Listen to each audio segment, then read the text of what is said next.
ನಮ್ಮ ಭಾಗದಲ್ಲಿ ಅತಿ ಹೆಚ್ಚು ರೈತರು ಆತ್ಮಹತ್ಯೆ ಮಾಡ್ಕೊತಕ್ಕಂಥದ್ದು. ಆತ್ಮಹತ್ಯೆ ಯಾಕೆ ಮಾಡ್ಕೊತಾ ಇದ್ದಾರೆ ರೈತರು?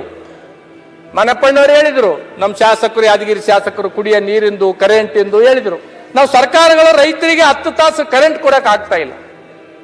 ಕಳೆದ ಸಲ ನಮ್ಮ ತಂದೆಯವರು ಇರುವಾಗ ಸರ್ಕಾರಕ್ಕೆ 10 ತಾಸು ಕರೆಂಟ್ 3 ಫೇಸ್.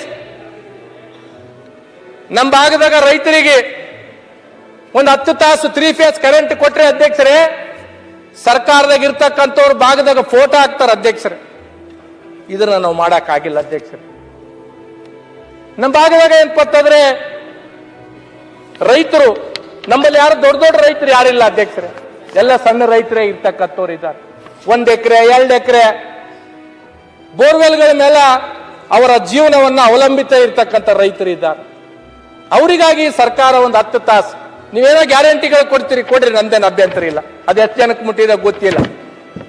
ಆದ್ರೆ ಎಲ್ಲರಿಗೂ ನಾನು ಹೇಳ್ತಕ್ಕಂಥದ್ದು ನಮ್ಮ ಭಾಗದ ಉತ್ತರ ಕರ್ನಾಟಕದಾಗಿರ್ಬೋದು, ಕಲ್ಯಾಣ ಕರ್ನಾಟಕದ ಭಾಗದಾಗ ಅತಿ ಬಡವ ಕುಟುಂಬಗಳು ಇರ್ತಕ್ಕಂಥದ್ದು. ಒಂದು 10 ತಾಸು ಕರೆಂಟ್ ಏನಾದರೂ ಕೊಟ್ಟರೆ ಖಂಡಿತವಾಗಿಯೂ ಸರ್ಕಾರಕ್ಕ ಆ ಜನ ಏನ್ಪಡ್ತಾರೆ ಯಾವತ್ತು ನೆನ್ಪಿಡ್ತಕ್ಕಂಥ ಕೆಲಸ ಆಗ್ತದೆ ಅನ್ನೋದು ನಂದೊಂದು ಮನವಿದೆ ಅಧ್ಯಕ್ಷರೇ. ನಾನು ಅಧ್ಯಕ್ಷರಲ್ಲಿ ದಯಮಾಡಿ ಮನವಿ ಮಾಡ್ತಕ್ಕಂಥದ್ದು ಇಷ್ಟೇ. ಇವತ್ತು ಯಾವುದೂ ನಾನು ಕೇಳಲ್ಲ ಅಧ್ಯಕ್ಷರೇ.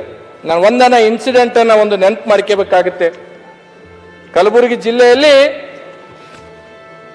ಯಡ್ರಾಮಿ ಅಂತ ತಿಳ್ಕೊಂಡು ಒಂದು ಯುವತಿ, ಲಂಬಾಣಿ ಜಾತಿಯ ಒಂದು ಯುವತಿಗೆ ರೇಪ್ ಆಗಿದೆ ಅಧ್ಯಕ್ಷರೇ. ನಾನು ಅದಕ್ಕೆ ಬಹಳ ತೀವ್ರ ಸಂತಾಪವನ್ನು ಸೂಚಿಸ್ತೀನಿ. ಇಂಥ ಘಟನೆಗಳು ರಾಜ್ಯದಲ್ಲಿ ಆಗ್ಬಾರ್ದು. ಯಾರು ಮಾಡಿರ್ತಾರ ಅಂತವ್ರಿಗೆ ಗುಂಡಿಟ್ಟು ಹೊಡಿಬೇಕು ಅಧ್ಯಕ್ಷರೇ. ಯಾಕಂತಂದ್ರೆ ಮುಂದೆ ಇಂಥ ಘಟನೆಗಳು ಆಗ್ಬಾರ್ದಂದ್ರೆ ಈ ತರದ ನಿರ್ಧಾರಗಳು ಆಗ್ಬೇಕಾಗತ್ತೆ.